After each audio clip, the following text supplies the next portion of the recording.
ਇਹ ਪ੍ਰਦੇਸ਼ ਜਿਹੜਾ ਨਾ ਪ੍ਰਦੇਸ਼ ਬੜੀ ਮਿੱਠੀ ਜੇਲ੍ਹ ਆ।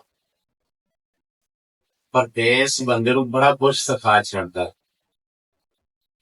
ਉਹ ਸਿਆਣੇ ਕਹਿੰਦੇ ਆ ਨਾ ਕਿ ਮਿਸਾਲ ਬਣੀ ਹੋਈ ਆ। ਬੱਟੇ ਨੂੰ ਕਿਸੇ ਨੇ ਪੁੱਛਿਆ ਸੀ ਕਿ ਵੀ ਇਹ ਤੂੰ ਗੋਲ ਕਿਉਂ ਹੋ ਗਿਆ, ਜੋ ਉਹਨੇ ਕਿਹਾ ਸੀ ਵੀ ਠੇਡੇ ਲੱਗ ਲੱਗ ਕੇ।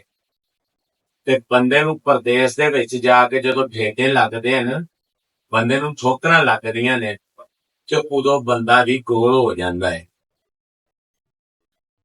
ਆ ਤੁਸੀਂ 15 ਸਾਲ 18 ਸਾਲ 20 ਸਾਲ ਜਾਂਦੇ ਹੋ, ਸਕੂਲ ਜਾਂਦੇ ਹੋ, ਫਿਰ ਤੁਸੀਂ ਕਾਲਜ ਜਾਂਦੇ ਹੋ, ਯੂਨੀਵਰਸਿਟੀਆਂ ਜਾਂਦੇ ਹੋ, ਡਿਪਲੋਮੇ ਕਰਦੇ ਹੋ, ਯਾਨੀ ਕਿ ਫੀਸਾਂ ਵੀ ਭਰਦੇ ਹੋ। 18 20 ਸਾਲ 25 ਸਾਲ ਤੱਕ ਤੁਸੀਂ ਇਹ ਸਾਰਾ ਕੁਛ ਕਰਦੇ। ਇਹ ਕਰਨ ਦੇ ਬਾਵਜੂਦ ਵੀ ਜਿਹੜਾ ਨਾ ਤੁਹਾਨੂੰ ਉਹ ਸਬਕ ਨਹੀਂ ਮਿਲਦਾ ਜਿਹੜਾ ਪ੍ਰਦੇਸ਼ 2 ਸਾਲ ਕੱਟਣ ਦੇ ਨਾਲ ਤੁਹਾਨੂੰ ਸਬਕ ਮਿਲ ਜਾਂਦਾ। ਇਸੇ ਤਰ੍ਹਾਂ ਨਾ ਮੈਂ ਸਾਊਦੀ ਅਰਬ ਸੀ ਤੇ ਮੈਂ ਇੱਕ ਦਿਨ ਦੇਖਿਆ ਕਿ ਮੇਰਾ ਨਾ ਪਾਸਪੋਰਟ ਖਤਮ ਹੋ ਰਿਹਾ ਸੀ ਤੇ ਮੈਂ ਦੇਖਿਆ ਕਿ ਯਾਰ ਹੋਣਾ ਚਾਹੀਦਾ। ਤੇ ਅੱਗੋਂ ਅੰਬੈਸੀ ਦਾ ਟਾਈਮ ਵੀ ਥੋੜਾ ਸੀ। ਮੈਂ ਸੋਚਿਆ ਕਿ ਜਾਈਏ, ਲੇਕਿਨ ਜਦੋਂ ਜੇਬ ਨੂੰ ਹੱਥ ਮਾਰਿਆ ਤੇ ਕਿਰਾਏ ਜੋਗੇ ਵੀ ਪੈਸੇ ਗਏ। ਕਿਰਾਏ ਜੋਗੇ ਗੱਡੀ ਤੇ ਕਿਰਾਇਆ ਦੇ ਕੇ ਬੰਦਾ ਜਿਹੜਾ ਅੰਬੈਸੀ ਤੇ ਮੈਂ ਨਾ ਤੁਰਿਆ ਜਾਂਦਾ ਸੀ ਤੇ ਐਵੇਂ ਸੋਚਿਆ ਕਿ ਚਲੋ ਕੋਈ ਹਿੱਲਾ ਕਰਨੇ ਆ। ਤੁਰਿਆ ਜਾਂਦਾ ਸੀ ਤੇ ਇੱਕ ਬਜ਼ੁਰਗ ਜਿਹਾ ਬੰਦਾ ਨਾ, ਵਡੇਰਾ ਵਾਵਾ, ਉਹ ਕੰਮ ਕਰ ਰਿਹਾ ਸੀ। ਕੰਮ ਕੀ ਕਰ ਰਿਹਾ ਸੀ? ਬਲਾਕ ਨਾ ਬਾਹਰ ਗਲੀ ਦੇ ਵਿੱਚੋਂ ਚੱਕ ਕੇ ਤੇ ਅੰਦਰ ਰੱਖ ਰਿਹਾ ਸੀ।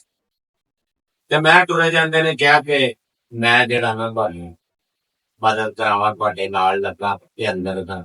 ਇਹ ਸਾਊਦੀ ਜਿਹੜੇ ਨੇ ਕਿਸੇ ਦੀ ਮਿਹਨਤ ਨਹੀਂ ਰੱਖਦੇ। ਸਾਊਦੀ ਹੈ ਵੀ ਨੇ ਜਿਹੜੇ ਕਰ ਲੈਂਦੇ ਵਾਧਾ ਘਾਟਾ, ਲੇਕਿਨ ਅਕਸਰੀਅਤ ਦੇ ਵਿੱਚ ਆ ਕੇ ਨਾ ਕਿਸੇ ਦੀ ਮਿਹਨਤ ਨਹੀਂ ਰੱਖਦੇ, ਕਿਸੇ ਦਾ ਹੱਕ ਨਹੀਂ ਰੱਖਦੇ। ਤੇ ਮੈਨੂੰ ਪਤਾ ਸੀਗਾ ਕਿ ਮੈਂ ਇੰਨਾ ਕੁ ਕਰਾਂਗਾ ਨਾ ਤੇ ਜਿਹੜਾ ਨਾ ਵੀ ਮੈਨੂੰ ਹੀ ਕੁਛ ਦੇਣ। ਤੇ ਮੈਂ ਉਹਨਾਂ ਨੂੰ ਪੁੱਛਿਆ, ਉਹ ਕਹਿੰਦਾ ਵੀ ਨਹੀਂ, ਮੈਨੂੰ ਜ਼ਰੂਰਤ ਨਹੀਂ। ਮੈਂ ਉਹਨਾਂ ਦੇ ਰੋਕਣ ਦੇ ਬਾਵਜੂਦ ਉਹਨਾਂ ਦੇ ਅੰਦਰੋਂ ਨਾ ਇੱਕ ਲੜਕਾ ਆ ਗਿਆ ਜਿਹੜਾ ਨਾਲ ਬਜ਼ੁਰਗਾਂ ਦੇ ਵੀ ਲੱਗਾ ਹੋਇਆ ਸੀਗਾ। ਤੇ ਮੈਂ ਉਹਨੂੰ ਵੀ ਉਹ ਪੁੱਛਦਾ ਮੈਨੂੰ ਕਿ ਕੀ ਗੱਲ, ਕੀ ਕੰਮ ਹੈ, ਕੀ ਚਾਹੀਦਾ। ਮੈਂ ਕਿਹਾ ਵੀ ਮੈਂ ਬਲਾਕ ਰਖਾਣਾ। ਉਹਨੇ ਕਿਹਾ ਨਹੀਂ, ਸਾਨੂੰ ਜ਼ਰੂਰਤ।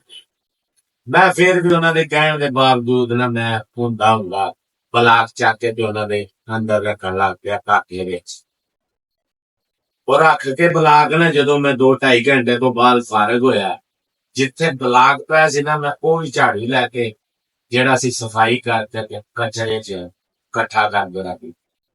ਜਦੋਂ ਮੈਂ ਟੁਰਨ ਲੱਗਾ ਨਾ, ਜੋ ਜਿਹੜਾ ਬਜ਼ੁਰਗ ਸੀ ਉਹਨੇ ਮੈਨੂੰ ਆਵਾਜ਼ ਮਾਰੀ ਵਾਪਸੀ, ਤੇ ਮੈਂ ਵਾਪਸ ਹੋਇਆ। ਉਹਨਾਂ ਨੇ ਮੈਨੂੰ ਕੁਛ ਰਿਆਲ ਦਿੱਤੇ, ਨਾਲ ਜੂਸ ਪਿਆ ਕੇ ਤੇ ਮੈਨੂੰ ਜਿਹੜਾ ਨਾ ਫਿਰ ਉਹਨਾਂ ਨੇ ਤੋਰਿਆ ਕਿ ਜਾ। ਤੇ ਰਿਆਲ ਮੈਨੂੰ ਉਹਨਾਂ ਨੇ ਇੰਨੇ ਕੁ ਦਿੱਤੇ ਕਿ ਮੈਂ ਕਈ ਦਫਾ ਆ ਜਾ ਸਕਦਾ ਸੀ। ਅੰਬੈਸੀ ਦੀ ਟਿਕਟ ਲੈ ਕੇ ਨਾ, ਗੱਡੀ ਦੀ ਟਿਕਟ ਲੈ ਕੇ ਅੰਬੈਸੀ ਆਵਾਂ, ਇੰਨੀ ਦਫਾ ਮੈਂ ਜਾ ਸਕਦਾ, ਕਿਉਂਕਿ ਪ੍ਰਦੇਸ਼ ਸੀਗਾ, ਉੱਥੇ ਕੋਈ ਹੱਲ ਨਹੀਂ ਸੀ ਹੈ, ਹੱਲ ਕੋਈ ਨਹੀਂ ਸੀ ਹੈ। ਇਸ ਕਰਕੇ ਜਿਹੜਾ ਸੀ ਮੈਂ ਤੁਰਿਆ ਜਾਂਦਿਆਂ ਰੱਬ ਨੇ ਮੇਰੇ ਜ਼ਿਹਨ 'ਚ ਪਾਇਆ। ਮੈਂ ਜਿਹੜੀ ਸੀ ਸੋਚਣੀ ਸੀ ਕਿ ਤਰਕੀਬ ਕਿ ਇਹ ਪਾਸਪੋਰਟ ਬਣਵਾ ਲੈ। ਜੇਕਰ ਪਾਸਪੋਰਟ ਖਤਮ ਹੁੰਦਾ ਸੀ, ਡੇਟ ਐਕਸਪਾਇਰ ਹੁੰਦੀ ਸੀ, ਤੇ ਕੰਮ ਜ਼ਿਆਦਾ ਲੰਬਾ ਹੁੰਦਾ ਸੀ। ਇਸ ਕਰਕੇ ਪ੍ਰਦੇਸ਼ ਜਿਹੜਾ ਨਾ ਬੰਦੇ ਨੂੰ ਬੜੀਆਂ ਠੋਕਰਾਂ ਲਾ ਛੱਡਦਾ ਤੇ ਬੜੇ ਸਬਕ ਦੇ ਦਿੰਦਾ। ਪ੍ਰਦੇਸ਼ ਸਭ ਤੋਂ ਵੱਡਾ ਉਸਤਾਦ ਪ੍ਰਦੇਸ਼ ਹੈ। ਇਹ ਮਿੱਠੀ ਜੇਲ੍ਹ ਵੀ ਹੈ ਤੇ ਉਸਤਾਦ ਵੀ ਹੈ। ਤੁਸੀਂ 25 ਸਾਲ ਫੀਸਾਂ ਜੇਬ ਚੋਂ ਭਰ ਕੇ ਵੀ ਉਹ ਸਬਕ ਨਹੀਂ ਹਾਸਲ ਕਰ ਸਕਦੇ ਜਿਹੜਾ ਤੁਹਾਨੂੰ 2 ਸਾਲਾਂ ਦੇ ਵਿੱਚ ਪ੍ਰਦੇਸ਼ ਸਬਕ ਮਿਲ ਦਿੰਦਾ। ਹੱਸਦੇ ਰਹੋ ਤੇ ਵਸਦੇ ਰਹੋ।